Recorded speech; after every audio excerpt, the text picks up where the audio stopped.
Gikan sa Pepito, Manaloto ang unang kwento karon say ranta kung kasadya bagihapon ng iyang dala sa iyang karakter sa Artikulo 247. We have this morning, Denise Barbacena. Maayong buntag, maupay nga aga, Denise! Welcome back! Magandang umaga. Welcome back to me, to you, and everyone. Good morning! Good morning, Denise. It was so good to see you nung nandito ka sa Cebu a few weeks ago. How was that experience na kasali ka sa masterclass series ng GMA Regional TV? Yes, my first time ulit to fly after almost 2 years, and very, very happy na Cebu yung unang na-visit ko after a long while. And as always, very welcoming and laging busog. Ang sarap ng pagkain sa Cebu, ang babait ng mga tao.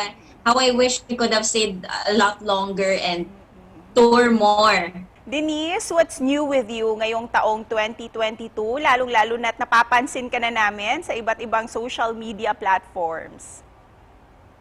Yes, of course. Unang-una na po dyan, ang Artikulo 247 na mga kapuso.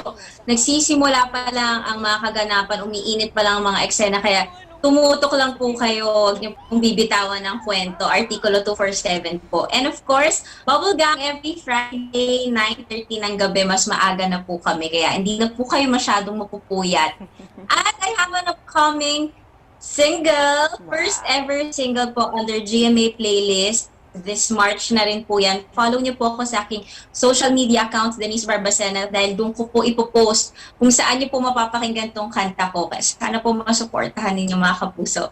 Wow! And speaking of new, isa ka sa mga newest and brightest stars ng Sparkle GMA artists. Para sa iyo, Denise, ano ba yung mga characteristics para mag-sparkle ka pa bilang isang artista?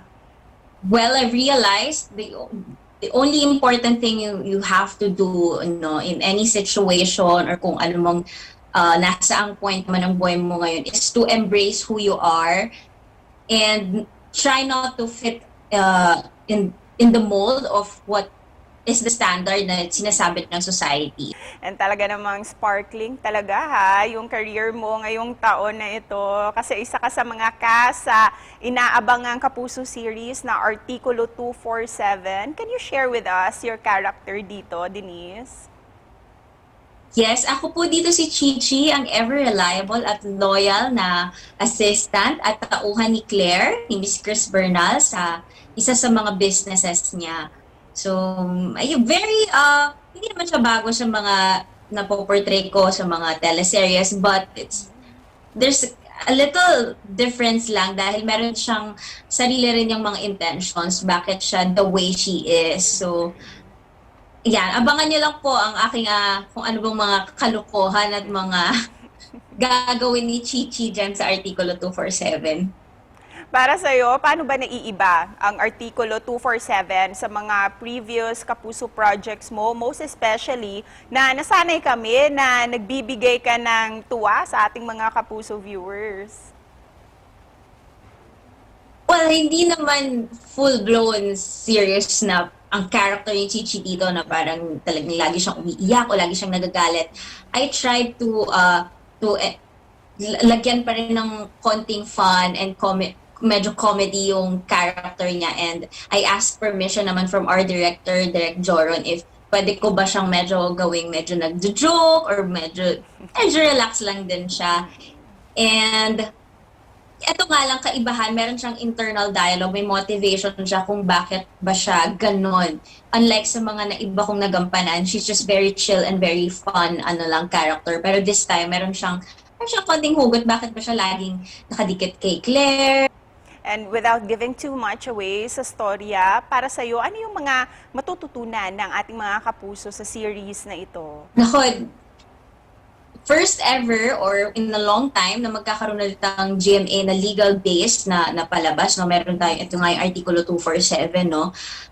First time ko rin, just like my co-actors marinig kung ano ba itong Artikulo 247 na to, and hopefully it will spark a discussion, no, sa mga makakapanood kung ano nga ba yung Artikulo 247, sino ba yung pinapabura ng batas na to. Kaya naman, Denise, please invite all our kapuso na patuloy na suportahan ng Artikulo 247.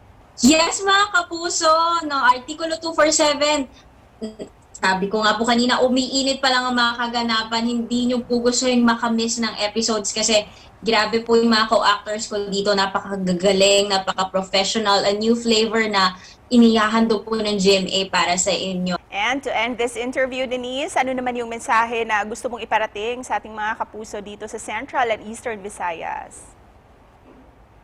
Mga kapuso po namin dyan sa Visayas, kami po ay palaging excited na ma-meet pa rin kayo in person, no? Just recently, we were in Cebu, pero sana dumami pa po yung pagkakataon na ma-meet namin kayo face-to-face at makasaya at makabonding. Stay safe po, sumunod pa rin tayo sa protocols at kapit lang at we're hoping for better days to come at makakapagsaya po ulit tayo ng sama-sama. And we look forward to that, Denise. At maraming salamat sa iyo. Yes. Thank you!